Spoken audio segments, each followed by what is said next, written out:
Bienvenidos al lanzamiento del libro Millennials en Latinoamérica y el Caribe, Trabajar o Estudiar. Les agradecemos por estar acá. Mi nombre es Daniel García, director ejecutivo de Espacio Público. Lo que vamos a presentar hoy día es el resultado de un estudio que se extendió por casi 4 años en 9 países con encuestas a más de 15.000 jóvenes. Un proyecto regional realizado en conjunto con el Banco Interamericano del Desarrollo, el BID, el Centro Internacional de Estudios para el Desarrollo de Canadá, IDRC. Así que aprovechamos también de agradecer a nuestros amigos y socios del BID y IDRC. Y ahora invito a Mauricio Duche, nuestro presidente ejecutivo, a dar unas palabras de bienvenida. Así que un fuerte aplauso para Mauricio.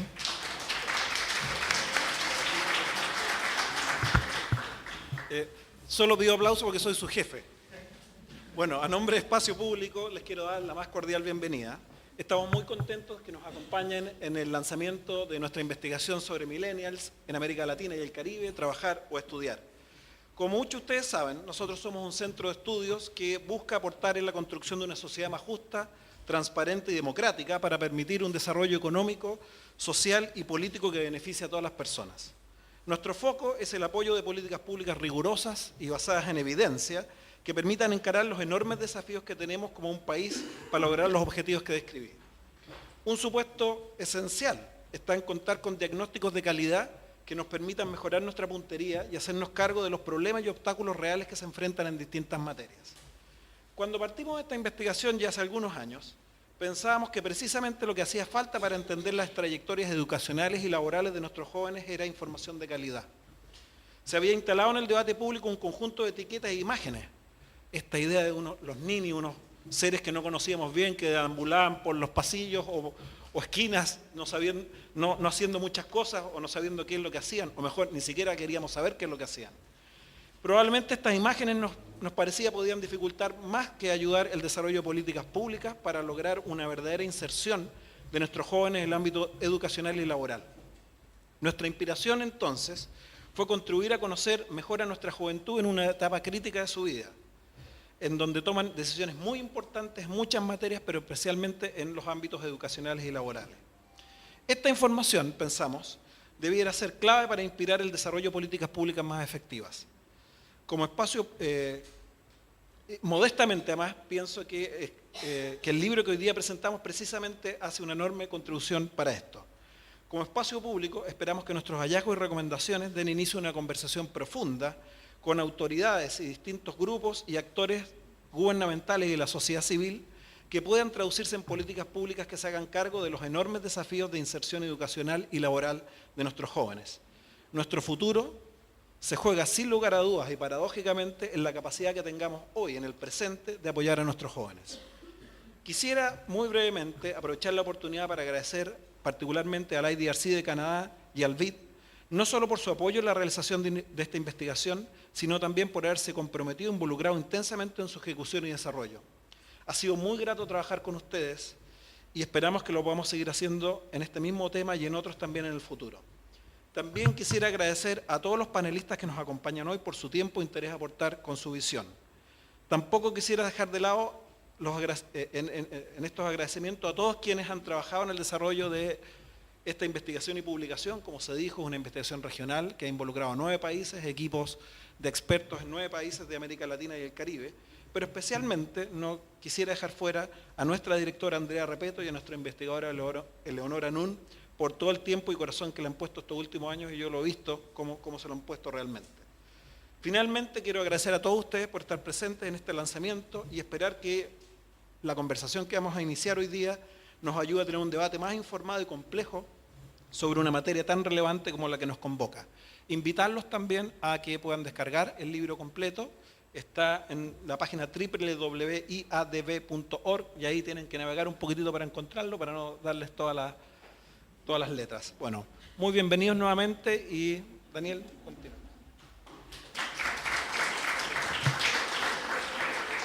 Gracias, Mauricio. Vamos a hacer un pequeño ajuste en el programa y vamos a invitar ahora a Rafael Novela, economista de la Unidad de Mercados Laborales del Banco Interamericano del Desarrollo, editor del libro, a que nos presente los principales hallazgos que presenta este estudio y el potencial que tienen los millennials para el desarrollo de la región y cómo podemos aprovecharlo. Recibamos con un fuerte aplauso a Rafael. Buenos días, mil gracias por el interés en el libro y muchas gracias a Espacio Público por organizar localmente este evento de lanzamiento y por la invitación para venir a presentarles la evidencia regional de nuestro libro Millennials en la América Latina y el Caribe, Trabajar o Estudiar. No es sorpresa que las generaciones anteriores se quejan de las más jóvenes. Nuestros abuelos se quejaban de que nuestros padres eran raros, escuchaban música rara, se vestían raro. Nuestros padres se quejaban de nosotros y de nuestros amigos. Nos vestimos raros, hablamos raro, trabajamos de una forma distinta a ellos. Nosotros nos quejamos de los millennials. Decimos que son una generación que se comporta muy raro en el mercado de trabajo, son muy egoístas, comen hasta raro, son vegetarianos, son vegans. Un punto de encuentro entre nuestros abuelos, nuestros padres y nosotros es qué son los millennials. Si nosotros nos vamos a Google y le pedimos a Google los millennials qué son, Google nos dirá, esto es una búsqueda real de Google, los millennials son la peor generación, son estúpidos, nuevamente es Google diciéndolo, no yo, son flojos, son un reto laboral, son narcisistas, los millennials son unos vagos. ¿Los millennials qué son?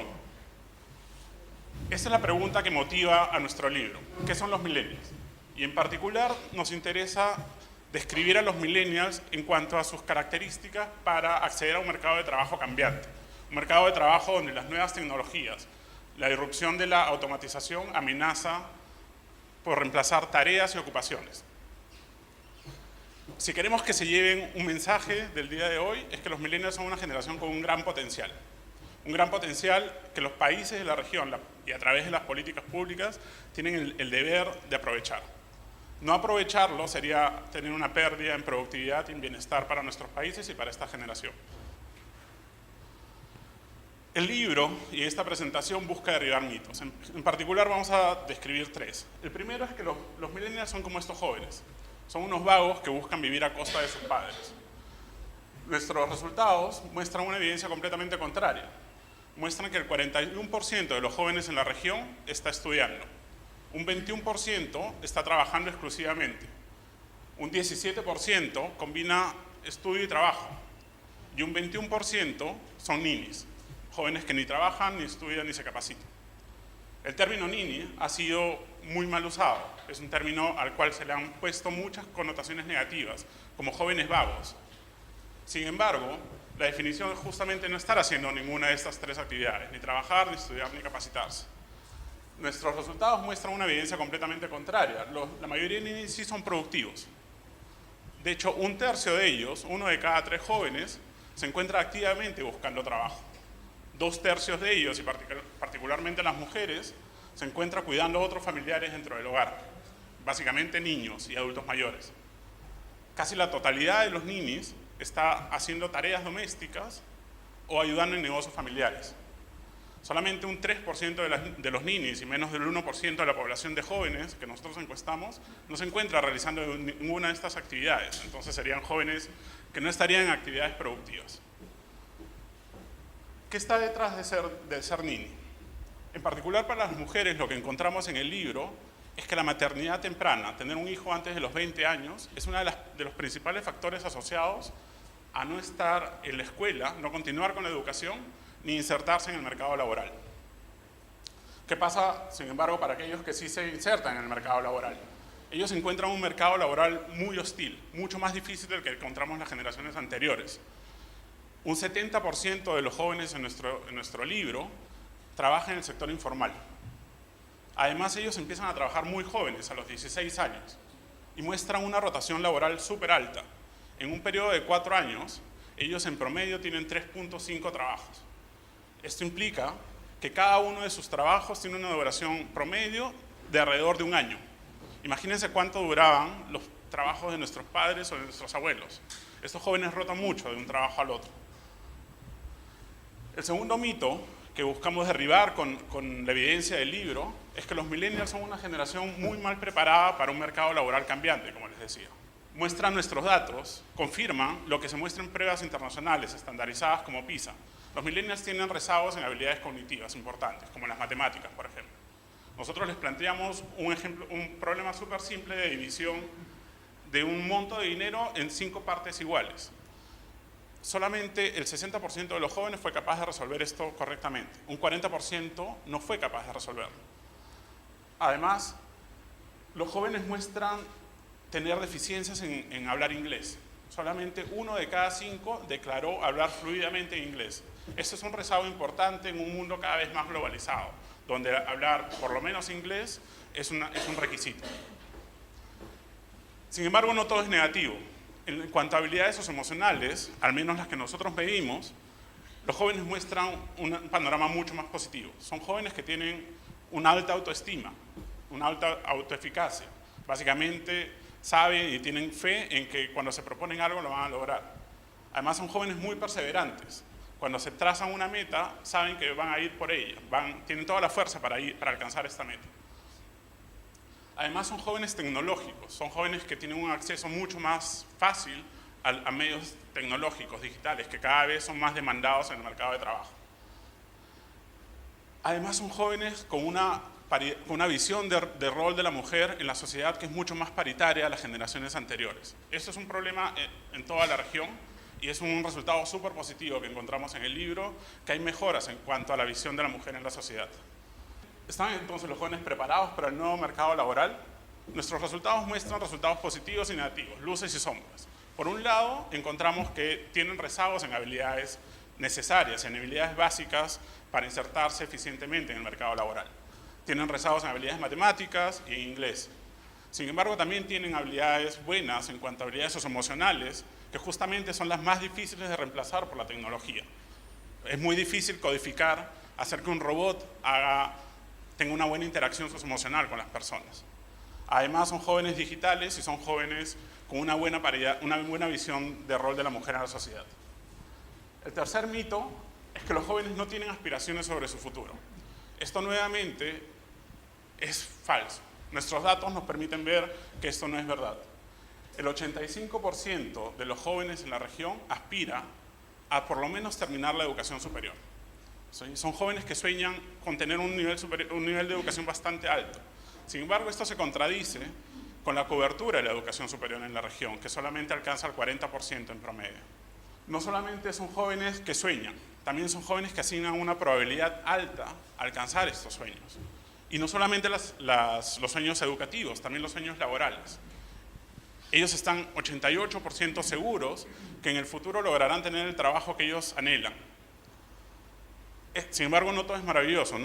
Vemos que los jóvenes tienen aspiraciones altas, tienen muchos sueños y asignan una probabilidad alta a alcanzar estos sueños, pero sin embargo también muestran rezagos importantes de información de cómo funciona el mercado de trabajo. Ellos tienden a sobreestimar los retornos laborales a la educación terciaria. Esto es un problema porque esto puede llevarlos a tomar decisiones equivocadas sobre en qué formarse. En la presentación en el libro buscamos derribar estos mitos que les decía. Básicamente buscamos derribar 3 mitos. Que los millennials no son vagos. Los millennials están preparados para un mercado laboral cambiante, sin embargo hay otras acciones que se tienen que tomar. Y lo tercero son jóvenes con aspiraciones. ¿Cómo logro contarles esta historia? Como les decía anteriormente, este libro es el resultado de un proyecto que duró más de 4 años. Empezó por la parte del BID, empezó aquí en Chile, de hecho, y después con la colaboración de IDRC y Espacio Público se logró ampliar a 9 países de la región. En estos 9 países conseguimos información de jóvenes de 15 a 24 años, a los cuales les aplicamos un cuestionario cuantitativo y entrevistas a profundidad y focus groups. Nuestro aporte es que ofrecemos información adicional a lo que normalmente se recoge en encuestas de hogares. Nosotros somos capaces de saber qué habilidades tienen los jóvenes, qué expectativas y aspiraciones sobre su futuro, qué niveles de información tienen sobre el mercado laboral. Esto abre nuevas puertas para el diseño de política pública. Normalmente la política pública se basa en la información existente. Nosotros abrimos muchas puertas con nueva información. ¿Qué hacer con este estudio? Nosotros pretendemos, y el objetivo último de este estudio es que los tomadores de decisiones de política y los académicos utilicen la información que nosotros hemos recogido para generar nuevas intervenciones, para ayudar a que estos jóvenes puedan lograr una transición exitosa del estudio al trabajo, para que puedan lograr las aspiraciones que ellos tienen. En particular, proponemos tres alternativas de política. La primera es mejorar el acceso al desarrollo de habilidades. La región ha avanzado muchísimo en cuanto a cobertura de educación y en todos los niveles. Sin embargo, todavía hay retos importantes en cuanto a cobertura. Programas de transferencias condicionadas, becas de estudio, becas de transporte, son elementos súper importantes para poder llevar a más personas a la educación. Nuestros resultados además muestran que hay fuertes componentes de género. Las mujeres están alejadas de los estudios o del desarrollo de habilidades porque tienen que cuidar a menores.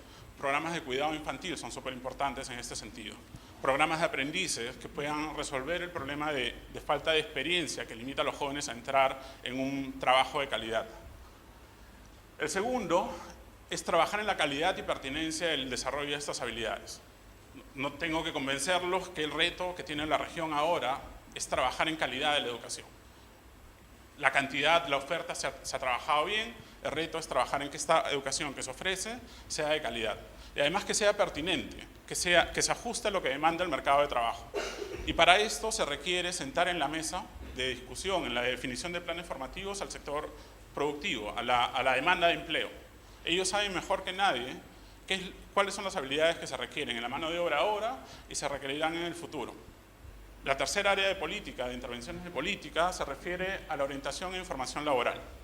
La información existe y Chile es un caso particular para esto, un caso positivamente bueno.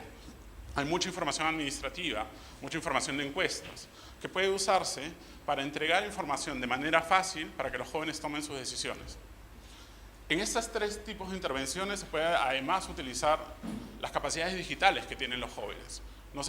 No necesariamente se tienen que hacer intervenciones tradicionales, como sentar a un joven en un aula. Se puede aprovechar los conocimientos digitales y el acceso a la tecnología que tienen los jóvenes para entregar educación a distancia a través de e-learning, por ejemplo.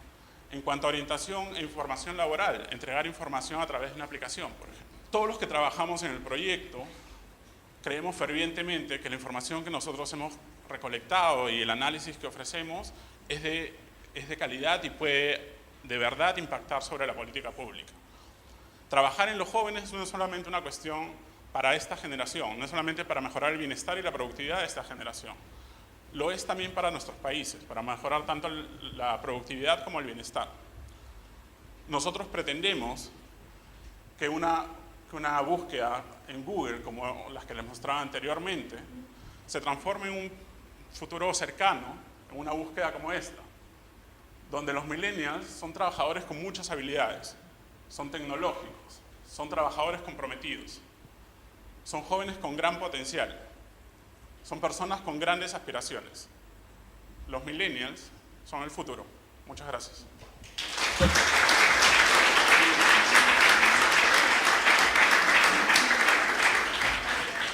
Ahora, como ya dijo Daniel y Mauricio, quería invitarlos a visitar la página web del proyecto, es iadb.org/millennials con LLN. Ahí van a poder descargar el libro, los resúmenes ejecutivos y acceder a todo el material audiovisual que además hemos recolectado dentro del proyecto. Es material súper rico que además permite aproximarse mucho a las voces de los jóvenes. Ahora quisiera mostrarles el video regional del proyecto. Es un video que recoge parte de la evidencia de los 9 videos que hemos recogido en los países. ¿Cuáles son los problemas que enfrentan los jóvenes de América Latina y el Caribe? ¿A qué dedican su tiempo?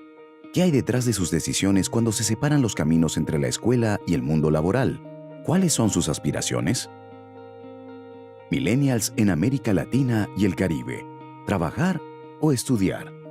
Es un estudio que se adentra en la juventud, una etapa crítica en la vida de las personas, un periodo de transición en el que se deben tomar decisiones trascendentales en muchos ámbitos, especialmente en la educación y el trabajo. Con los testimonios de más de 15,000 jóvenes, esta investigación dibuja una radiografía precisa, alejada de estereotipos sobre los jóvenes de nuestra región. No fue algo que me traumó tampoco dejar el liceo. Tampoco era como que me motivaba mucho. Estaba para otra. Por más que también jugaba al fútbol en ese tiempo. Y yo qué sé, no sé. No me gustó. Lo que yo aprendí no me ha servido para nada. O sea, ahorita nos exigen en todo lado mucho el inglés y pues el inglés que vimos ahí no, nada que ver con los trabajos de ahora. Era muito difícil, eu todo dia acordava de manhã cansada, com a barriga pesada, mas eu ia para a escola. Minha mãe fica em casa, assim não, eu vou terminar meus estudos. Aí eu terminei o ano, aí como foi esse ano, eu tive minha filha, aí o professor disse que era para continuar até eu ter ela. Só que não tinha ninguém para ficar com a minha filha. Ya después de que mi hija nació, pues esperé un tiempo, como 6 meses, 7 meses, y empecé a trabajar. No continué estudiando, sino solo trabajar y trabajar y trabajar. Ya después tomé la decisión de seguir estudiando y ya casi termino mi carrera. O sea, lo que principalmente valora cualquier persona es lo peligroso que está en la zona. ¿Ya? A veces no es ni tanto que sea mal pagado o bien pagado, sino que te pueden ofrecer un buen sueldo, pero si está peligroso, como que, no sé, pones qué vale más, tu vida o lo que vas a ganar mensualmente. Que sentía que yo hacía un gran esfuerzo y al fin de mes el sueldo era el mismo. Me aburrí de trabajar en una empresa. Y bueno, mi tío es independiente, tiene su taller, mi papá es independiente, hace sus trabajos, mi tía tiene un restaurante, todos son independientes, por así decirlo. Estaba estudiando lengua y literatura inglesa. Estaba ahí en la carrera y decía, como esto no es lo que quiero hacer toda mi vida. Así. Y me salí, ¿no? Bien tarde te llegáis a dar cuenta qué es lo que te gusta en realidad porque nunca te dejaron expresarte bien como con los otros ámbitos. Me gustaría vivir de tocar, de que me paguen por tocar, porque eso en realidad es lo que más me gusta hacer. Yo me veo tal vez siendo madre de familia, teniendo un negocio propio, espero que prosperando mucho en ese aspecto. Tout ça déjà, je n'ai pas envie de partir, mais je veux voyager en quête d'opportunités. Je suis opportuniste. D'un côté, venir au grand entrepreneur, ça veut dire créer richesse avec emploi, surtout pour o pays. Meu sonho é que eu vou fazer minha faculdade, terminar meus estudos, dar uma coisa melhor para minha filha. ¿Están preparados los jóvenes de América Latina y el Caribe para triunfar en el mercado de trabajo? ¿Cuentan con las habilidades necesarias? ¿Cómo se puede impulsar su potencial y ayudarlos a alcanzar sus aspiraciones? Con una aproximación innovadora, Millennials en América Latina y el Caribe, trabajar o estudiar, revela nuevos datos que nos ayudan a entender mejor la realidad de la próxima generación de trabajadores de la región. ¿Quieres saber más sobre los jóvenes de América Latina y el Caribe? ¿Te interesa aprender más sobre qué políticas pueden mejorar las vidas de los millennials de la región? Descarga Millennials en América Latina y el Caribe, trabajar o estudiar y descúbrelo.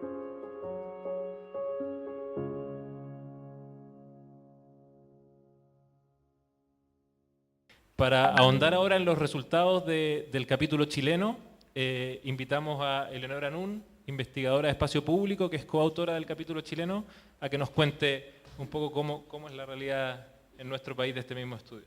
Eleonora, por favor, un fuerte aplauso. Muchas gracias por venir. Bienvenidos a la presentación de nuestro libro, Millennials en América Latina y el Caribe, trabajar o estudiar. Como Rafa ya les comentaba, este libro es el resultado de un proyecto que duró más de 4 años. Estuvimos en 9 países de América Latina haciendo investigación y lo que vamos a presentar hoy día, o lo que voy a presentar yo, son los resultados para el caso de Chile. El objetivo de este libro es entender qué hay detrás de las decisiones educativas y laborales que toman los jóvenes para así poder orientar a los tomadores de decisión en el diseño de políticas que sean más atingentes para ellos. La juventud es un periodo de transición donde se toman un montón de decisiones importantes en muchos ámbitos, en el trabajo, en el estudio, decisiones familiares, decisiones personales. Los jóvenes muchas veces siguen trayectorias que para las personas mayores son difíciles de entender.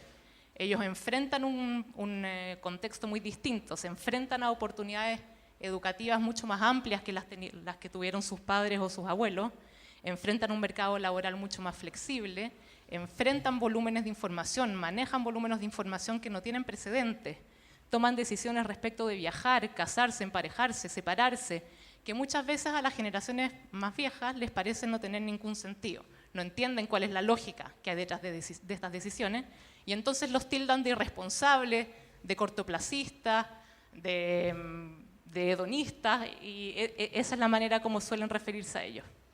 La pregunta que nosotros nos queremos formular acá es si efectivamente qué es lo que hay detrás de estas decisiones.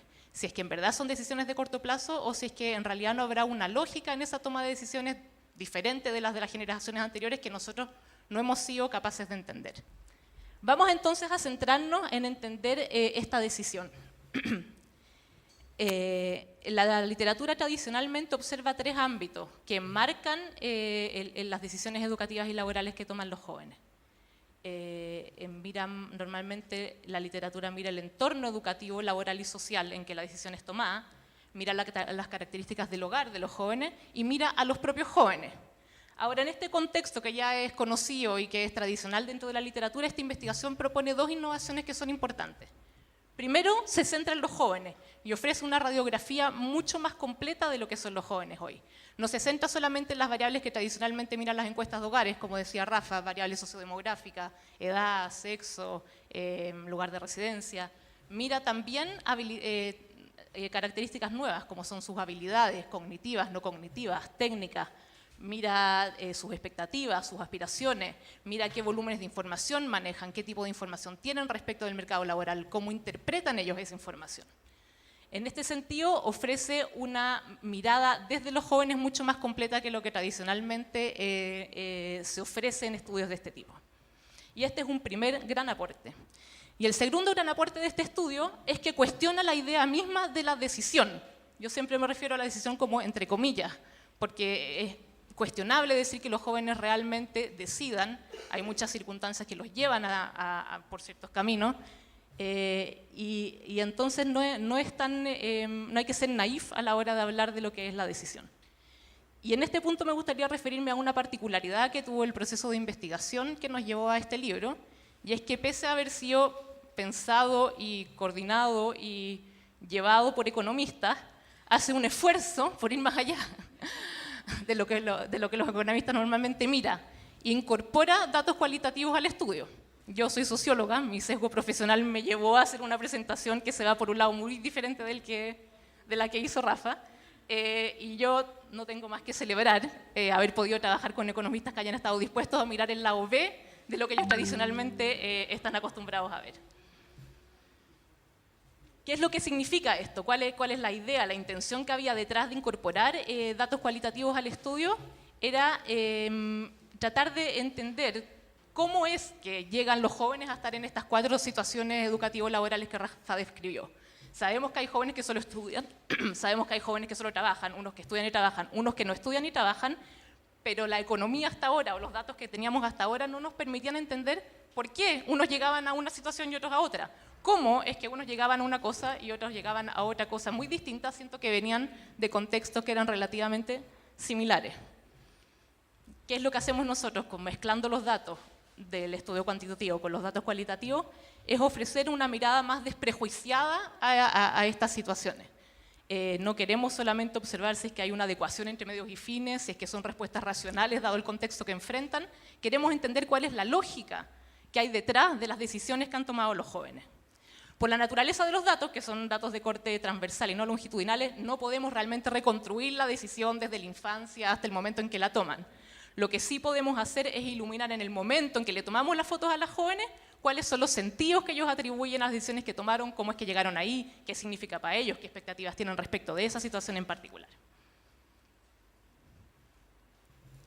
¿Qué hicimos entonces? Fuimos a preguntarle a los propios jóvenes que nos contaran en qué estaban, qué era lo que querían. Y esto fue lo que nos encontramos, esto es real. Como parte de nuestro estudio nosotros hicimos los focus group que describía Rafa, que más adelante les voy a contar más en detalle en qué consistieron.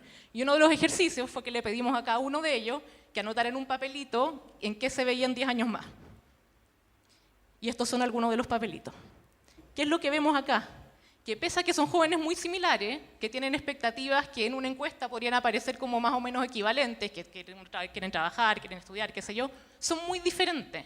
Es muy diferente cuando alguien te dice que quiere ganar 600.000 o que quiere ganar 2 millones. Es muy diferente que alguien te diga que su aspiración es tener una familia y una vida sana, o que te digan que quieren tener territorio ganado, o que te digan que quieren tener un negocio. Si es que uno no considera esta varianza y esta especificidad en el análisis de estos datos, a veces podría parecer como que los jóvenes son irracionales, que toman decisiones que no tienen ningún sentido. Pero cuando uno mira esto y ve que en realidad hay una idea mucho más particular detrás de cada una de las decisiones que toman, entonces uno entiende por qué se tomó la decisión que tomó, por qué se está haciendo lo que se está haciendo, y se llega a una comprensión mucho más acabada de lo que es realmente, de lo que son realmente las decisiones de los jóvenes y lo que significan la transición hacia la edad adulta. Diremos entonces, volviendo al objetivo del estudio, que lo que nosotros queremos mirar son las decisiones educativas y laborales de los jóvenes, entendidas esta como la situación en la que se encuentran, dado el contexto del que provienen, dadas las habilidades que poseen, sus expectativas, sus características, y por sobre todo desde la voz de los propios jóvenes. Para capturar la voz de los jóvenes diseñamos entonces dos instrumentos de recolección de información. La primera es una encuesta que fue una encuesta diseñada para todos los países que participaron del estudio. O sea, estos 15.000 jóvenes que participaron de este proyecto respondieron todos el mismo cuestionario, lo que nos entregó datos comparables para los 9 países que participaron. En el caso de Chile fueron 3.560 jóvenes los que respondieron la encuesta en 3 regiones, las 3 regiones más pobladas, en sus áreas urbanas, el de la región metropolitana, de Valparaíso y del Biobío. Y paralelamente a esto diseñamos un estudio cualitativo que también fue equivalente para todos los países del proyecto, que en el caso de Chile consistió en 10 grupos focales que organizamos en 3 rangos etarios diferentes. Fueron grupos de 16 a 18 años, donde quisimos capturar la visión de los jóvenes justo en el minuto en que estaban por salir del colegio. Después jóvenes de 19 y 20 años, que eran los jóvenes que acababan de salir, y después jóvenes entre 23 y 24 años, que eran dentro de nuestra muestra los que llevaban más tiempo ya fuera del colegio. Y para cada uno de estos rangos etarios, lo que hicimos fue hacer un grupo con trayectorias que denominamos esperadas, que eran jóvenes que estaban, para la edad que tenían, haciendo lo que socialmente se hubiera esperado que hubieran estado haciendo. Entonces, en el primer caso eran jóvenes que estaban terminando el colegio, en el segundo caso eran jóvenes que acababan de terminarlo y estaban entrando recién a la educación terciaria, y en el tercer caso eran jóvenes que estaban egresando, que estaban terminando alguna carrera de nivel superior. Esos grupos fueron los mixtos. Y luego hicimos grupos para cada uno de estos rangos etarios con trayectorias que denominamos no esperadas, que eran jóvenes que estaban fuera del curso institucionalizado de vida que se esperaba para cada uno de estos tramos de edad. Entonces, en el primer caso eran jóvenes que habían desertado del colegio, en el segundo caso eran jóvenes que no habían ingresado a la educación superior, y en el tercer caso eran jóvenes que nunca habían egresado, que no habían cursado estudios terciarios. Para estos grupos hicimos un grupo de hombres y un grupo de mujeres en cada caso. La idea, y me detengo en esto un rato, es para tratar de transmitir que lo que nosotros quisimos ver era tratar de entender por qué jóvenes que eran parecidos, porque todos venían del mismo quintil de ingreso, todos tenían un perfil como sociodemográfico equivalente, por qué habían algunos que lograban insertarse exitosamente en el mercado laboral, en el sistema educativo, y habían otros, en cambio, que quedaban fuera, que quedaban excluidos. ¿Qué había ahí? ¿Qué hacía que algunos decidieran quedarse y otros salir? ¿Qué expulsó a unos y mantuvo a otros dentro de los sistemas educativos y laborales? Los resultados que les voy a presentar ahora tienen entonces estas dos dimensiones, digamos. Entonces, volviendo al marco teórico de este estudio, el contexto en el que se toma la decisión tiene por lo menos 3 aristas que hay que considerar. El primero tiene que ver con el sistema educativo. Digamos, las decisiones educativas y laborales tienen mucho que ver con las oportunidades que tienen los jóvenes de acceder a la educación. Y cuando le preguntamos a los jóvenes cómo es Chile, todos respondieron en todos los grupos, independientemente de si estaban o no estaban dentro del sistema educacional, todos respondieron que en Chile había muchas oportunidades para estudiar y que el que no las tomaba era porque no las quería y se las farreaba y era tonto. O sea, básicamente estaban las oportunidades ahí, era solamente cosa de querer tomarlas. Este optimismo tiene un correlato objetivo, que es la expansión que ha tenido la matrícula en los distintos niveles educacionales. O sea, Chile hoy día tiene una cobertura prácticamente universal en el nivel primario, del 80% en el nivel secundario y del 43% en el nivel terciario, lo que lo sitúa muy por encima del promedio regional, y justifica por qué los jóvenes tienen esta impresión que la educación es una cosa que está ahí al alcance de la mano y que es llegar, digamos, y acceder a ella. Lo que sí pasa es que digamos, la cobertura, que es la parte positiva, tiene un lado que es más oscuro o negativo, que tiene que ver con los problemas de nuestro sistema educacional, del que probablemente ya todos están enterados, y particularmente en este estudio los que cobran relevancia son los problemas de calidad, de desigualdad y de pertinencia de los contenidos educativos. Respecto de la calidad, las pruebas estandarizadas, como mencionara Rafas, muestran que los jóvenes en Chile en particular tienen un rezago importante respecto de los jóvenes de la OECD. Por ejemplo, en temas de habilidades matemáticas, el 40 y tanto % de los jóvenes está bajo las competencias que se necesitan para desenvolverse en la vida diaria versus un 23% que es el promedio de la OECD, cifra que empeora mucho cuando uno mira los estudiantes que vienen del primer quintil de ingresos, donde este porcentaje llega al 70 y tantos %. O sea, el 70 y tantos % de los jóvenes no tienen las competencias mínimas en matemáticas que se necesitan para calcular el vuelto del pan, o sea, para desenvolverse en la vida diaria, digamos. Y hay también un tema, esto tiene un correlato, digamos, en el mercado laboral. Los empleadores, por su lado, perciben que hay jóvenes dispuestos a trabajar, pero que estos jóvenes no tienen las habilidades que ellos requerirían para los puestos de trabajo que ellos están ofreciendo. Más adelante vamos a volver sobre este punto, pero es interesante rescatar lo siguiente. Es muy distinto la imagen que tienen los jóvenes cuando uno les pregunta respecto de cuáles son las posibilidades educacionales que existen en Chile, digamos, como en el contexto, versus las posibilidades que ellos mismos tienen de realizar sus propias expectativas educacionales. Y ahí son mucho menos optimistas. O sea, ellos ven que hay un contexto general donde supuestamente las oportunidades están disponibles para todos, pero al momento de realizar esas oportunidades en su propia trayectoria, enfrentan muchas más restricciones al momento de tener que pagar los aranceles, al momento de tener que conciliar estudios y trabajos, al momento de tener que resolver los temas de cuidado en la casa para poder salir a estudiar, etc. Pero sobre ese punto vamos a volver más adelante. Lo importante es que ellos perciben que existen posibilidades educacionales, pero que el sistema educativo es un sistema que está muy segmentado en términos de su calidad y que algunos se ven favorecidos y que ellos en particular no se ven tan favorecidos por la calidad de la educación a la que logran acceder. Esto tiene mucho que ver con el contexto del mercado laboral al que estos jóvenes ingresan. El mercado laboral hoy día es muy diferente también al que entraron nuestros papás o incluso a lo mejor al que entramos nosotros mismos. Es un mercado laboral súper cambiante, súper flexible, súper incierto. La irrupción de las tecnologías ha transformado completamente el tipo de tareas que hay que hacer y el tipo de habilidades que se requieren para poder insertarse exitosamente en este mercado laboral.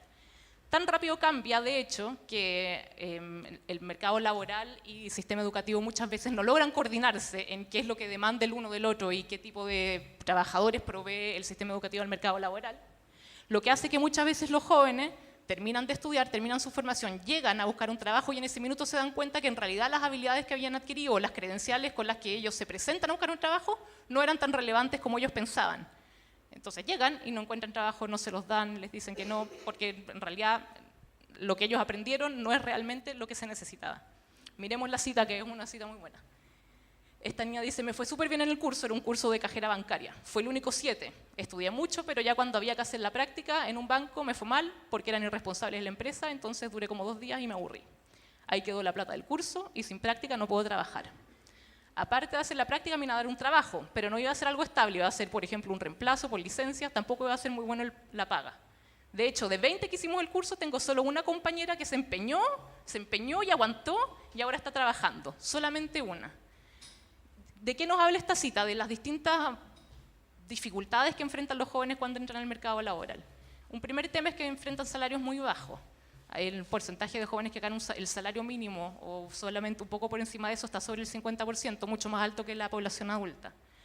Ellos encuentran trabajo normalmente en sectores de muy baja productividad, lo que se asocia con estos salarios bajos y también con escasas posibilidades de capacitación dentro de las empresas que podría de cierta manera suplir estos déficits en la calidad de los contenidos educativos que ellos aprendieron durante la enseñanza formal.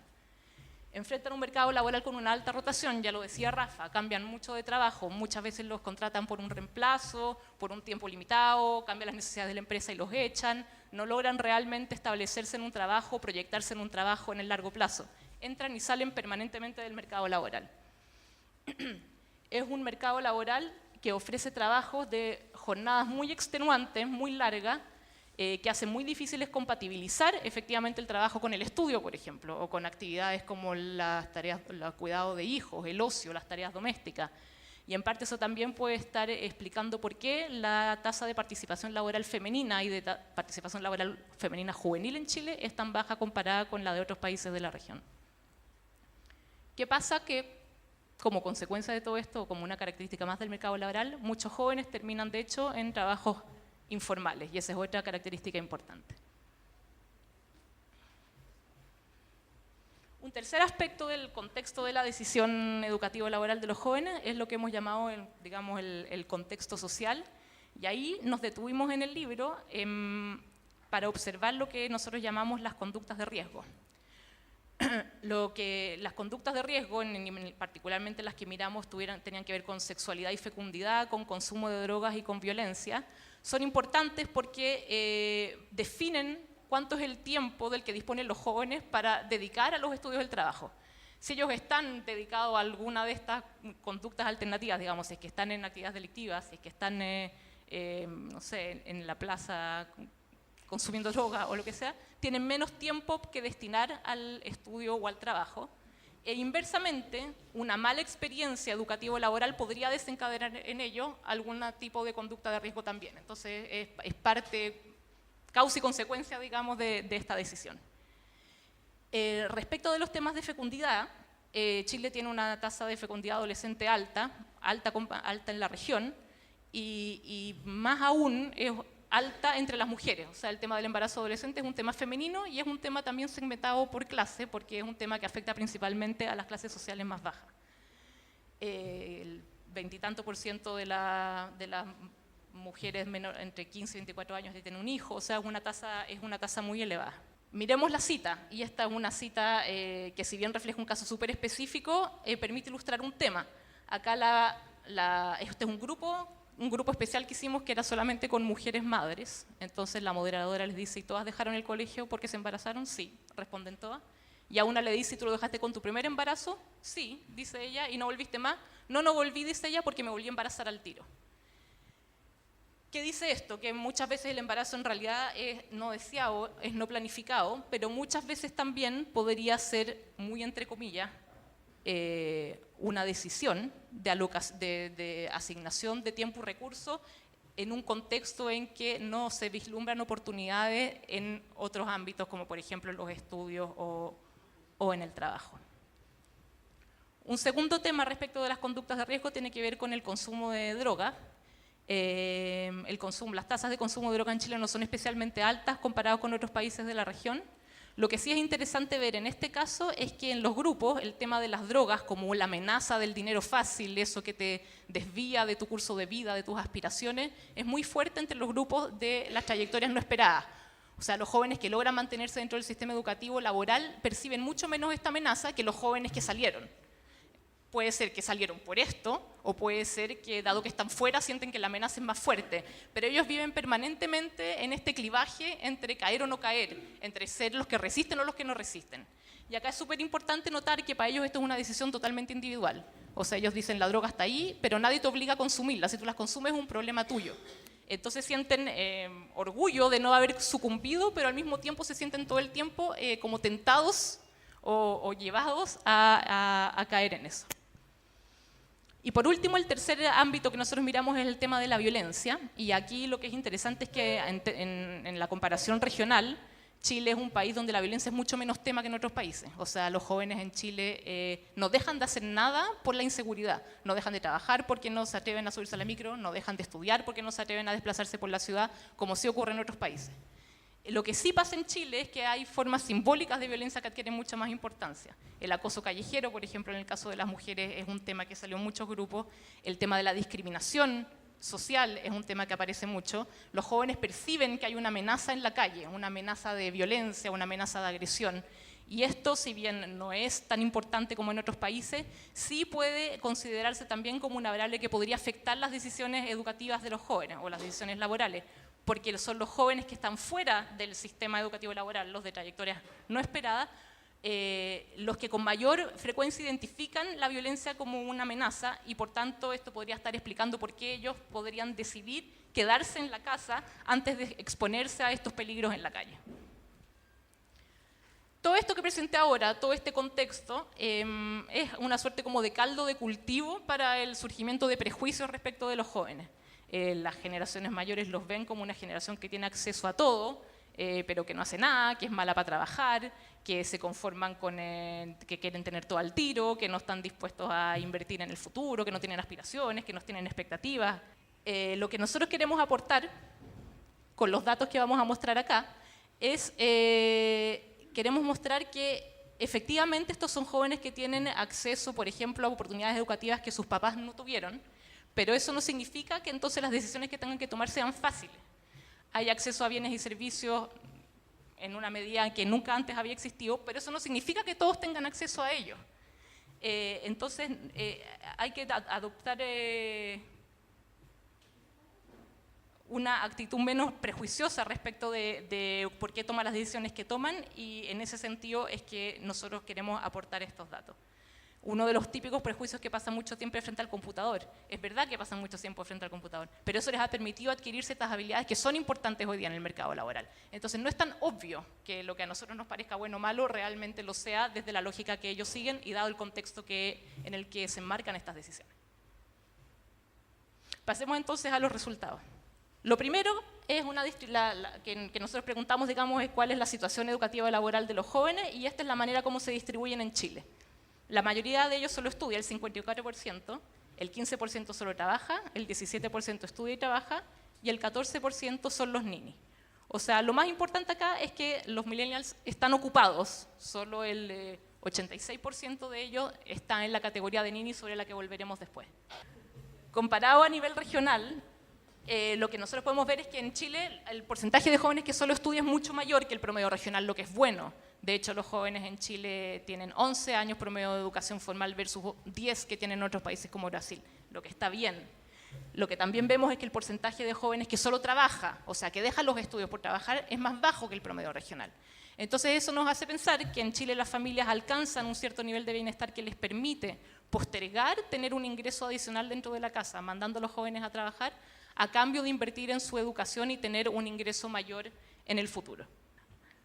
Respecto de ese 14% de jóvenes, que eran los ninis, lo que nosotros queremos mostrar, o lo que el libro muestra, es que, como decía Rafa, puede que estén fuera del sistema educativo y laboral formal, pero eso no significa que no están haciendo nada.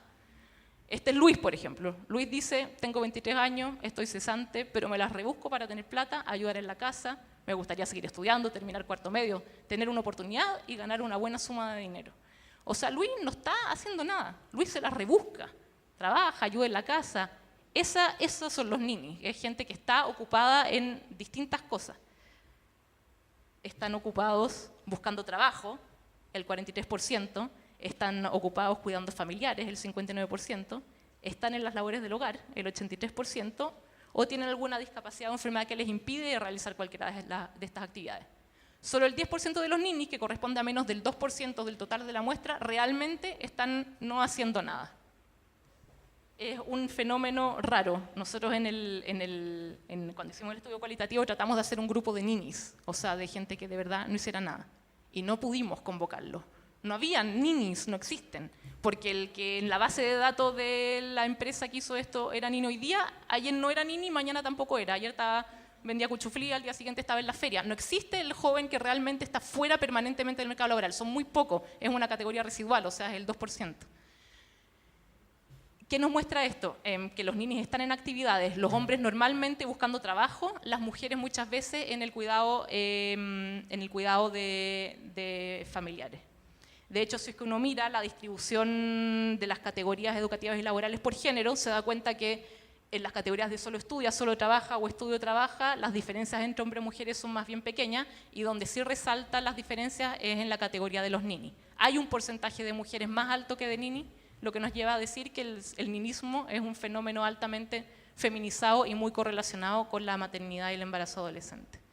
Y cuando miramos las actividades a las que se dedican los ninis, vemos también que mientras que los hombres están más dedicados a buscar trabajo, las mujeres están más ocupadas en las labores de la casa y el cuidado de los familiares. El ninismo también es una actividad que está segmentada socialmente. Los hogares de los ninis son hogares que tienen en promedio ingresos más bajos que los hogares de de las demás categorías, un 25% más bajo, y cuyos padres completaron menos años dentro del sistema educacional. Son hogares entonces que cuentan con menos recursos. Tengo 19 años, dice ella. Terminé cuarto medio el año pasado, no trabajo ni estudio, me dedico a cuidar a mis 2 hermanos menores. A la que más me encargo de cuidar es a la menor, que tiene 11 años, pero tiene déficit atencional y aparte sufre de asma, entonces tengo que estar constantemente con ella. ¿Qué posibilidades tienes entonces el próximo año de trabajar, juntar plata, estudiar para la PSU? Le pregunta la moderadora. Es súper complicado, dice ella, porque yo y mi mamá tendríamos que ahorrar las 2 juntas y habría que contratar a alguien para cuidar a mi hermana. ¿Qué es lo que pasa aquí? Que lo que nosotros vemos es que los hogares de los ninis son los hogares que cuentan con menos recursos y que de hecho se beneficiarían mucho de tener un ingreso adicional de parte de este joven, digamos, que está en la casa.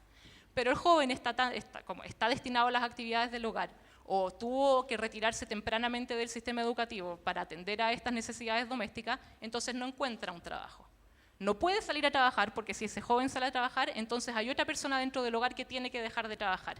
Entonces para los ninis, mucho más que para los otros jóvenes, resulta más difícil pensar en cómo salir de su situación de nini, en cómo proyectarse en el futuro dentro del sistema educativo, dentro del sistema laboral, porque además de sortear las dificultades que los otros jóvenes tienen que sortear, en términos de cómo pagar el arancel o cómo conseguir un trabajo, tienen que además sortear la dificultad de encontrar un sustituto al rol que ellos están cumpliendo dentro del hogar. Y eso va, de cierta manera, perpetuando su condición de nini y lo que uno ve en los grupos es que ellos permanentemente dicen que el próximo año sí que entran a trabajar y el próximo año sí que sí, y así se les van los años y no logran realmente salir de esta situación. Ahora, vimos que los millennials eran flojos, que hacían muchas actividades, y tampoco son poco habilosos, de hecho tienen muchas habilidades. Hay un rezago importante en habilidades cognitivas, como decía Rafa, sobre todo en matemáticas y en inglés están mal preparados, pero sí tienen importantes habilidades en otros ámbitos que son relevantes hoy día, como por ejemplo en las habilidades computacionales. Lo que vemos, por ejemplo, es que hoy día todos ellos buscan trabajo por Internet. ¿Cómo buscan pega? Dice yo, en Google, en Internet, en Yapo, en Index, qué sé yo, hay caleta de oferta ahí. Esto tiene otros problemas, por ejemplo, que postulan a los trabajos y para tener más posibilidades de quedar seleccionados tienen que pagar adicionalmente, si no quedan como 3.000 en la lista de espera y ellos no tienen la plata para pagar, entonces tampoco logran acceder a un trabajo ahí. Se va reproduciendo esta idea, como que hay un acceso, pero realmente ellos no tienen los recursos necesarios para hacer uso y beneficiarse 100% de estas nuevas oportunidades.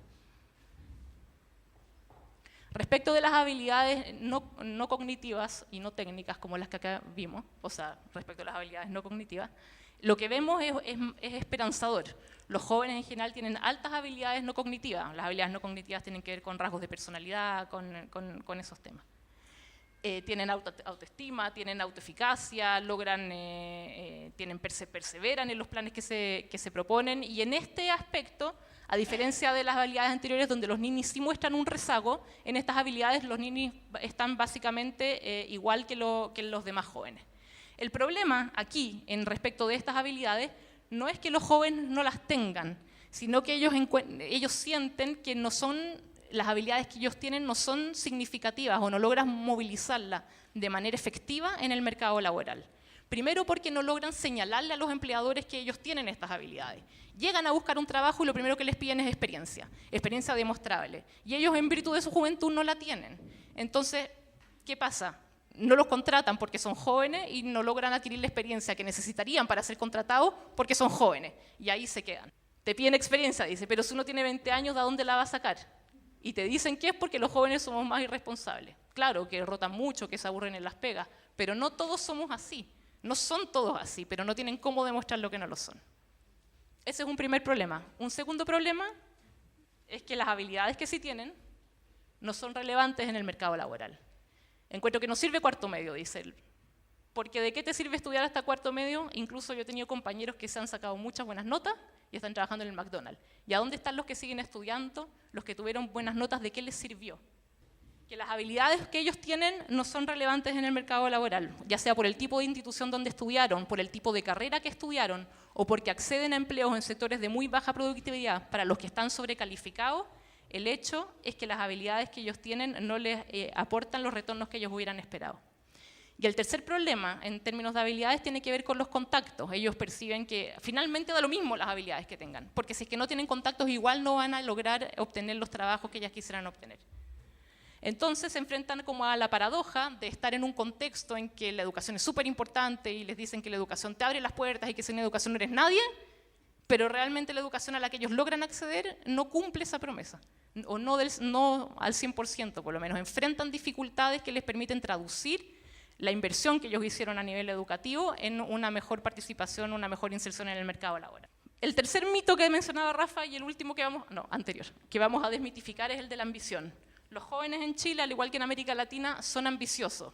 El 80% cree que logrará el nivel educativo deseado, el 90% cree que encontrará el trabajo deseado, más del 65% de los ninis cree que alcanzará el nivel de estudios deseado, sea este técnico superior, universitario o de posgrado. Esto es bueno, son jóvenes que tienen aspiraciones, que se van a mover por poder cumplirlas, que van a diseñar un plan para poder llegar a esto. El problema es que, ¿qué pasa cuando ellos se enfrentan a restricciones a la hora de cumplir, a la hora de cumplir estas expectativas? Y ahí lo que vimos es que los jóvenes en los estudios cualitativos, si bien tienen expectativas como muy claras y súper definidas respecto de lo que quieren hacer en el largo plazo, tienen muchas más dificultades para diseñar un plan en el corto plazo que le permita cumplir estas expectativas. Entonces no logran visualizar realmente cursos de vida, pasos, de cuáles no saben cómo van a poder sortear las dificultades que enfrentan en el día a día para poder cumplir estas aspiraciones que ellos tienen en el largo plazo. Y esto es sobre todo el caso de los jóvenes que se encuentran fuera del sistema educativo. Una vez que salen de los cursos de vida más institucionalizados que provee el mercado laboral, quedan fuera, quedan desprovistos de, digamos, un curso de acción y no logran, digamos, generar un plan de vida que les permita llegar al cumplimiento de estas ambiciones. Podría tener como consecuencia que ellos entonces incurrieran o que aumentara la prevalencia de conductas de riesgo. Y ahí la hipótesis que nosotros teníamos era que probablemente estas conductas de riesgo iban a ser mayores entre los ninis, que eran los que estaban fuera del sistema educativo y laboral, o sea, realmente los que habían sufrido una experiencia poco exitosa, digamos, de inserción. Pero no es así. No son los ninis los que muestran una mayor prevalencia de conducta de riesgo o mayores niveles de depresión. Son los jóvenes que estudian y trabajan, los que tienen mayor consumo, los que más han robado, por ejemplo, los que más consumen marihuana, los que más beben alcohol. Son los jóvenes que estudian y trabajan los que también están más deprimidos, más que los ninis. Entonces nos preguntamos por qué, y una de las hipótesis posibles es que estos son jóvenes que enfrentan frustraciones en los dos ámbitos, digamos, o sea, tienen que lograr conciliar trabajos súper largos, jornadas súper agotadoras, sueldos súper bajos, con estudios muchas veces inflexibles que no se adecuan los horarios, enfrentan dificultades para conciliar estudio, trabajo y además tareas domésticas, y entonces incurren en conductas de riesgo o caen en situaciones de depresión con más frecuencia que los otros jóvenes, incluidos los ninis, que finalmente viven un poco con la idea que cuando ellos se lo propongan van a poder salir a trabajar, que cuando ellos se lo propongan van a poder salir a estudiar, y por mientras van postergando y postergando realmente la salida de la casa, digamos, del espacio seguro que les provee el hogar. Por último, lo que miramos fue cuál es la información que los jóvenes manejan respecto de los retornos a los distintos niveles educacionales. Y lo que vimos fue que en todos hay un sesgo, todos sobreestiman los retornos a los distintos niveles educacionales, pero que los que más sobreestiman son los que estudian, y los que menos sobreestiman son los que están fuera del sistema educativo, o sea, los que solo trabajan. Esto puede tener, de hecho, que ver con el hecho que ellos ya tienen más experiencia en el mercado laboral y por ende conocen mejor cuáles son los salarios. Pero no deja de llamarnos la atención el hecho que son justamente los que menos sobreestiman los retornos al educativo los que están fuera. Entonces uno lo puede entender en los dos sentidos, puede entender que sobreestiman menos porque están fuera, o puede pensar que están fuera porque sobreestiman menos. Y entonces en su cálculo ellos dicen, ¿sabéis qué? No me conviene invertir en educación, es súper caro, es súper difícil, me voy a endeudar, seguramente lo que estudio no va a servir para nada, mejor no estudio, me quedo fuera del mercado laboral formal, o sea, del sistema educativo, y por ende del mercado laboral formal. Y acá lo que uno ve es que de hecho ellos perciben que la calle, que el mercado informal, es una alternativa válida, es una alternativa que les podría permitir sortear todas estas dificultades que vimos ellos podían encontrar a la hora de querer estudiar o de querer trabajar. Y aquí me permití poner una cita más larga y es lo último. Este es un tipo que dice que trabajaba en climatización, que había entrado ahí, que un maestro le había enseñado, que le estaba yendo súper bien y cuando le estaba yendo súper bien lo habían echado porque se había convertido en una amenaza para su maestro y entonces el maestro decide echarlo para que no le quite la pega. Entonces la moderadora dice, pero chuta, pero te echan y trataste de encontrar trabajo de nuevo ahí en climatización, ya que en el fondo ya estabas capacitado en eso. No, dice él, ¿para qué? En climatización estaba ganando 400 lucas y en la calle gano 600, 800 lucas. 25 lucas vendiendo cuchuflis, de ahí vendo flores, no sé qué. O sea, él duplica más o menos el salario que tenía como trabajador vendiendo cuchuflis en la calle. ¿Qué nos dice esto? Que el mercado, que el trabajo informal puede realmente constituir una alternativa para estos jóvenes en el corto plazo. Sabemos que en el largo plazo esto tiene problemas porque eso les significa quedar fuera de todo el sistema de seguridad social, pero en el corto plazo, para los jóvenes el mercado laboral es una alternativa y eso puede de todas maneras estar determinando las decisiones que toman en relación a la inversión que hacen en sus estudios. Toda esta información plantea muchos desafíos de política y nuestro objetivo es sobre todo orientar a los tomadores de decisión en las políticas que van a diseñar. Sin ánimo de detenerme porque Rafa ya desarrolló este tema más en profundidad, hay temas en los que la política pública tiene mucho espacio. Respecto del tema de la calidad y la desigualdad en educación, hay espacio para la acción. Respecto de la pertinencia de los contenidos y de las capacitaciones que se entregan dentro de las empresas también, es necesario tener programas de intermediación laboral y programas de aprendices que le permitan a los jóvenes sortear este problema de la falta de experiencia a la hora de conseguir un trabajo. Es necesario tener programas más efectivos para la prevención del embarazo adolescente y también en la entrega de sistemas de cuidado integrales que le permitan a las mujeres, sobre todo, poder delegar el cuidado de, no solo de niños, sino también de adultos mayores, para poder salir a trabajar. Eso. Muchas gracias. Bueno, de verdad los felicito porque se den el tiempo y que fijen estas prioridades, y los voy a nombrar. Espacio Público no es primera vez que sorprende impulsando esta iniciativa. Te felicito de verdad, Andrea, por el esfuerzo. Sé que muchas de estas cosas que ustedes plantean en el libro se van a considerar y eran desconocidas. Eduardo Engel, director de Espacio Público. Voy a saludar también al BID, a partir de Andrea, de Verónica. ¿Está Verónica o no? Ahí está. Vero, muchas gracias también por apoyar esta iniciativa. Mauricio, gracias también. Voy a saludar a Bernardo Larraín, que en este tema de los ninis lo ha tomado como bandera personal. A Juan Manuel Santa Cruz, director del CENSE. A Esperanza Cueto. A Benito, por ahí lo vi. Baranda se fue ya. O sea, se arrancó. Bueno, si me falta alguno, a Mirko Salfate también que se fue. Yo de verdad les felicito porque cuando vi el estudio y ahora cuando escuchaba algunas de las conclusiones, yo les puedo dar una seguridad. Hay muchas cosas aquí que son fundamentales considerar para cualquier política pública que uno realice. Porque nos encanta alimentarnos de prejuicios y de frases hechas como para describir una realidad que ni siquiera hemos estudiado a fondo. Y el hecho de que se haya hecho esto además en un contexto de varios países fortalece las conclusiones, nos permite ir midiendo tendencias y comparaciones de unas sociedades con otras.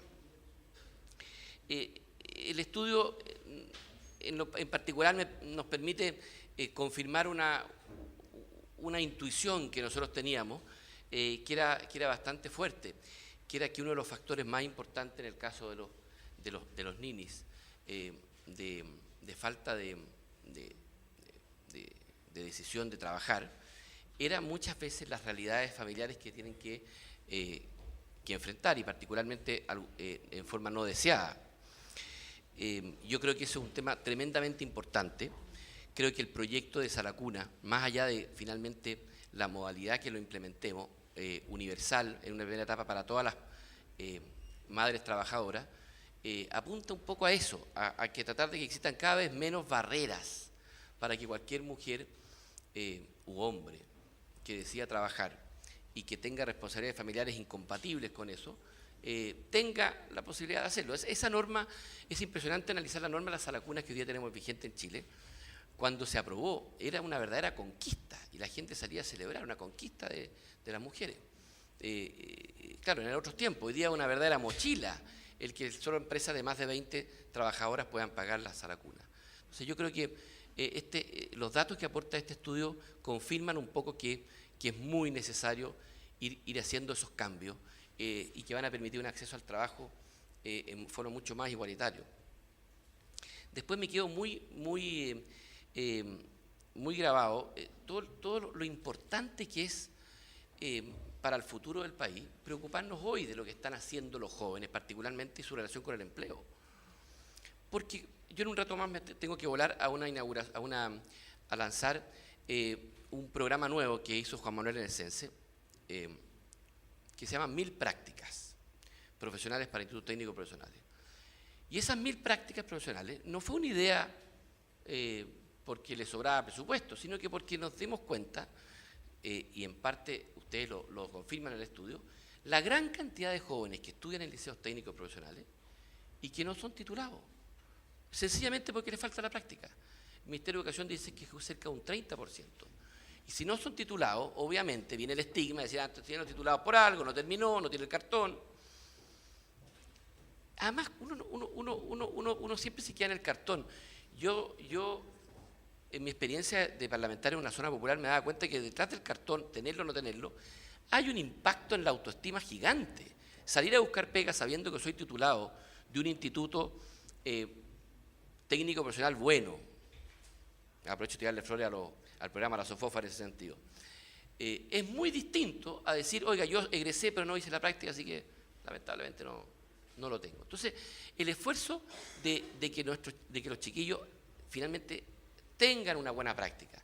Y el siguiente paso no es que tengan la práctica para tener el cartón, sino que esa práctica los deje ilusionados, que después de esos meses de práctica digan, en esta empresa me encantaría trabajar, en esto me gustó.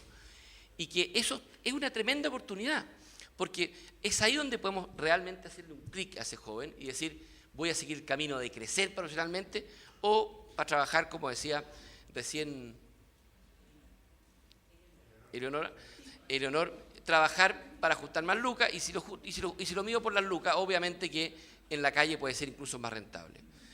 Nosotros a partir de marzo vamos a lanzar un programa muy potente de capacitación en los muchachos que están haciendo servicio militar. Justamente pensando en eso, en que en esos meses que él está de alguna forma encerrado, no puede salir, no solo aprenda, sino que además tenga contacto con la empresa que probablemente sea aquella que lo contrate o pueda contratarlo después. Pero para ilusionarlo, para que el tipo no salga solo con la seguridad de que va a tener pega, sino que para que sienta que encontró su beta. Porque a mí lo que me deja mucho el estudio de ustedes es que aquí no basta con ofrecer un buen sueldo, sino que a veces el millennial hoy día lo que está pidiendo es ¿dónde me valoran más? ¿Dónde me van a querer retener más? ¿Dónde voy a tener más tiempo libre? Pero me van a dar facilidades en la medida que me encuentren bueno, que me valoren. Porque si me encuentran un gallo que soy reemplazable de la noche a la mañana, no me darán ninguna facilidad. Bueno, todo esto es un círculo vicioso, o virtuoso más bien, que es tremendamente importante recogerlo. La OIT tiene un estudio, que lo revisaba ayer, que se llama Tendencias Mundiales. Hay varios estudios de la OIT que en el fondo no comparto mucho, pero este sí que lo comparto. Este sí que lo comparto porque ponía el énfasis en la cantidad de, en la diferencia en la transición de los jóvenes hacia el mercado formal de calidad cuando han tenido un contacto, trabajo, estudio, en relación a cuando no tuvieron nunca contacto con ninguna instancia de trabajo mientras estudiaban. Y era una diferencia en el estudio que habían hecho ellos casi en un 40%. O sea, si esa transición para los que habían tenido contacto, trabajo, estudio, ya sea por educación dual o por programas de práctica o lo que fuera, se reducía. En un caso era cerca de 3 meses, en otro caso sobrepasaba hasta los 3 años. Cuando no había ningún contacto. Entonces, yo creo que es tremendamente importante hacer un estudio acabado de qué hacer para que el joven que estudie, tenga la posibilidad de tener mucho más contacto con el mundo del trabajo a través de práctica, a través de a través de educación dual.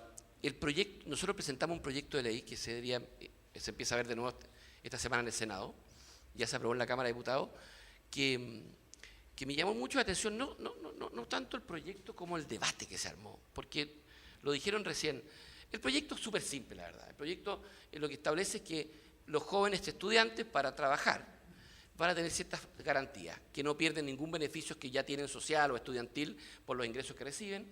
De hecho, no pierden ni siquiera la categoría de carga de su plan de salud familiar, porque hoy día la pierden, y como trabajan algunas horas, no les alcanza para tener un buen plan. Y en tercer lugar, que la jornada de trabajo se pueda distribuir en función de su jornada de estudio, sin caer en la ilegalidad hoy día de no tener turnos discontinuos. Y el resto es más bien menor. Esos son como los cambios sustantivos.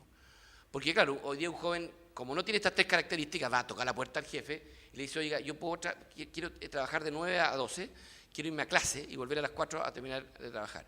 Eso es ilegal. Usted no lo puede hacer, usted tendría que hacerle 2 contratos. Bueno, pero esa es una discusión legislativa. Nosotros estamos cambiando eso, pero lo increíble es el debate que se armó. Porque claro, hubo buenos argumentos a favor, buenos argumentos también algunos con reparo, pero el argumento que más me impactó fue, esto es una amenaza, y lo dijeron ustedes antes, es una amenaza para los trabajadores mayores que tienen pega estable, por ejemplo en el retail, otra cosa. O sea, ver ahora que cualquier política de subsidio, de contratación, de adaptabilidad laboral para los jóvenes, pueda ser visto por algunos como una amenaza y no como una oportunidad, me pareció preocupante. Porque claro, efectivamente, si yo lo que juzgo a la hora de tomar una decisión es que mi puesto no me lo quiten, prácticamente, y asumo que el mercado laboral es estático y lo que yo dejo es lo único que puedo ofrecer y no que esto pueda crecer, estamos mal. Entonces, ese argumento yo lo recojo de algunos dirigentes, no políticos, esto yo lo escuché más bien en algunas asociaciones sindicales, que claro, efectivamente podían verse amenazados, porque efectivamente uno puede decir, oiga, ¿sabe qué más? Pero la lógica es la que me preocupa a mí. Yo creo que un país con 4 millones de jóvenes tiene todas las esperanzas puestas en la juventud.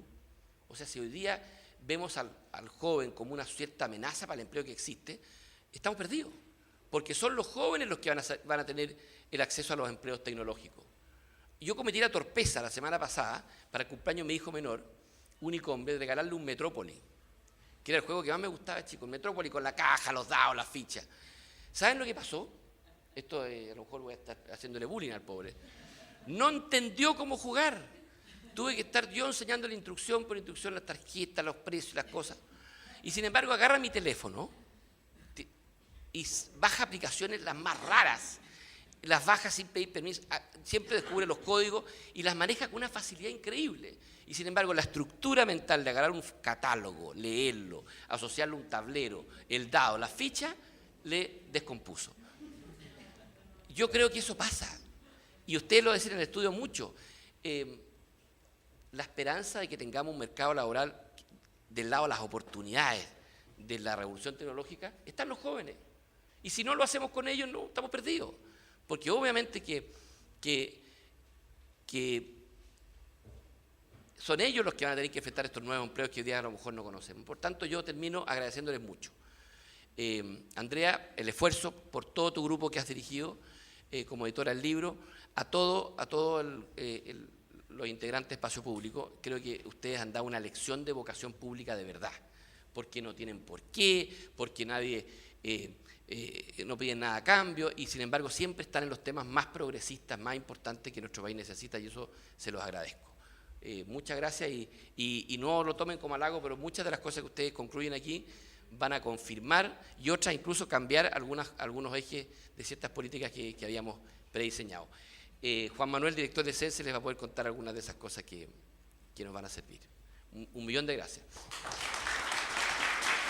Agradecemos al ministro, que nos va a tener que dejar un poco antes, como ya nos dijo, y pasamos ahora a ver un video cortito que caracteriza a los millennials en el caso chileno.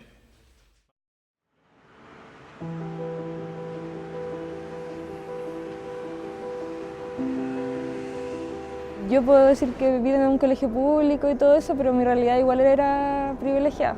porque tenía a mi mamá y mi papá juntos, no tenía tantos problemas, igual podíamos mantenernos bien, pero hay cabros que tienen que trabajar nomás y esa es su realidad y si tienen que hacer algo, el esfuerzo que tienen que hacer eso es como 100 veces mayor que uno y otros que ya lo tienen comprado desde que nacieron. Entonces igual me esforcé y siento que me gané esto, pero también es por el ambiente en el que estoy. Va 2 días a la semana a hacer aseo, a un departamento de un joven que tiene mi misma edad. Entonces ahí uno vuelve las dos realidades, o sea, él lo tiene todo. Y hasta le tienen a una señora que haga aseo, esa señora es mi madre. Cuando estaba en primero medio, por el mismo tema de cómo tenía buenas notas, el colegio estaba en toma hace mucho tiempo, entonces me mandaron becado a un colegio cuico. Y estuve ahí como unos 6 meses, 5 meses, y era muy distinto la educación. O sea, lo que ahora yo creo que limita más a las personas a estudiar es el gran esfuerzo que conlleva el lograr entrar a la universidad. Y cuando uno logra entrar, logra conseguir el puntaje necesario, ahí te empieza a afectar el tema económico. Logra ayudar a un grupo de personas, pero el resto también se queda sin estudiar o termina estudiando carreras que son más baratas, pero que no cumplen el sueño que querían del estudio. Como estamos ahora, no, difícil. Ni tan difícil para poder estudiar ahora. El tema de plata que uno igual trabaja por el mínimo y no hay las lucas para pagar la universidad. Hubo un tiempo que recibí ayuda de una tía. Prácticamente me pidió llorando que dejara de trabajar en la disco. Salía mucho en las noticias que habían balazos fuera de las discos. Yo le dije, pero es que yo tengo que pagar mi universidad. Yo te deposito todos los meses, me dijo 90.000 pesos y te dejáis de trabajar. Tuve 2 meses sin trabajar y tuve que volver a trabajar escondido de ella, porque la plata no alcanzaba en la casa. O sea, no yo solamente trabajara para pagar la universidad. O sea, yo todo lo que ahora, no sé, lo que gano trabajando, prácticamente el 90% es para la casa. Algo que me podría hacer más difícil sería ser mujer y ser ingeniera. Siguen existiendo espacios machistas. Eso me va a hacer drama cuando esté buscando un trabajo, en especial en la especialidad que elegí, de estructura y construcción y todo eso. Igual el mercado es como, igual es reducido. Igual hay que tener hartos contactos buenos para llegar a lugares buenos también. O hay que demostrarlo con mucho esfuerzo. Estaba estudiando lengua y literatura inglesa. Estaba ahí en la carrera y decía, como esto no es lo que quiero hacer toda mi vida. Así. Y me salí, ¿no? Bien tarde te llegáis a dar cuenta qué es lo que te gusta en realidad porque nunca te dejaron expresarte bien como con los otros ámbitos. Me gustaría mucho mezclar mis estudios con los viajes. Un sueño mío ha sido, por ejemplo, ir a ayudar a África. Sí, obvio, sí, tener unos estudios. ¿Tú querías estar en la universidad? ¿Y cuál te gustaría entrar y qué? La que sea más fácil para entrar. Me gustaría vivir de tocar, de que me paguen por tocar, porque eso en realidad es lo que más me gusta hacer. De algún modo u otro me la voy a rebuscar hasta encontrar un trabajo, quizás no en una gerencia, pero en algo que me pueda estabilizar y ir escalando hasta llegar a un nivel que sea lo necesario para, como te digo, juntar dinero, hasta tener algo propio y eso.